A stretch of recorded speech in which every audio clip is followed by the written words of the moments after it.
Нашата екскурзия поход до Велинград, Константово, Дорково и крепостта Цепина започна с приподигнато настроение още от правеца.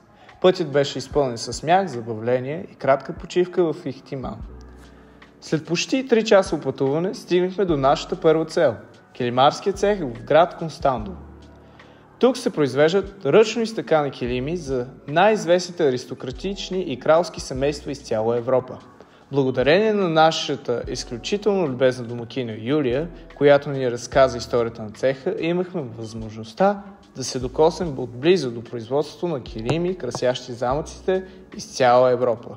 Дори и такива, принадлежащи на краля на Великобритания Чарлз III. Докоснахме се до трудоемкия процес на тъкане и до най-големия стан в Европа.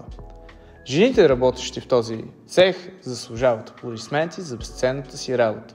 За един ден успяват да изтъкат 5 см от килим, който може да достигне до 160 квадратни метра. Производството на един килим отнема приблизително 1 година. Килимите се правят от чиста бяла българска вълна, която се отцветява на място, чрез смесването на различни цветове. Пазарната стойност на 1 квадратен метър килим е около 1300 евро. Улисани в споделяне на впечатленията си от килимарския цех, не усетихме как и кога стигнахме до втората си цел – поход до крепостта Цепина. Тя става център на цепинското деспотство по време на Второто българско царство, когато този регион се отцепва през 1207 година. Комбинацията между чист въздух, история и спиращи дъха гледки прави тази местност прекрасна за отдих и бягство от реалността и забързаното ежедневие. Заредени с енергията и духа на Цепина, продължихме към последната дестинация за деня – Плеоценския парк в село Дорково. Близо до него се намира най-голямото находище и изтрупване на кости на над 30 вида животни от плеоценската епоха. Най-голямото на Балканите и второто по важност в цяла Европа. В музея с огромен интерес разгледахме експозицията от кости, намерени по време на мащабна българо-френска експедиция. Най-впечатляващ беше макет на мастодонт, предшественик на слона, в реални размери. Посетихме и църквата в Дорково, която е архитектурен шедьовър и прославен център за региона. Въпреки късния следобеден час, навсякъде по пътя си срещахме много хора, дошли да усетят духа на българската история, култура и духовност.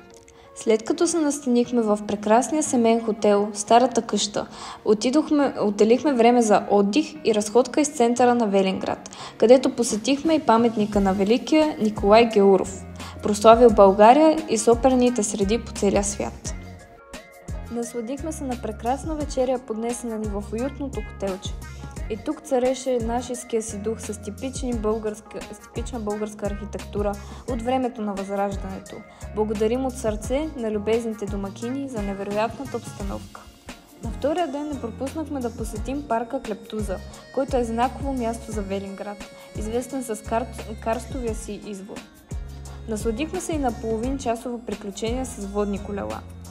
История, култура, духовност. Един прекрасно изнесен урок по родолюбие с 11 клас. Ще запазим задълго спомените си от тази есенна ваканция, която посещаваме на Деня на народните будители.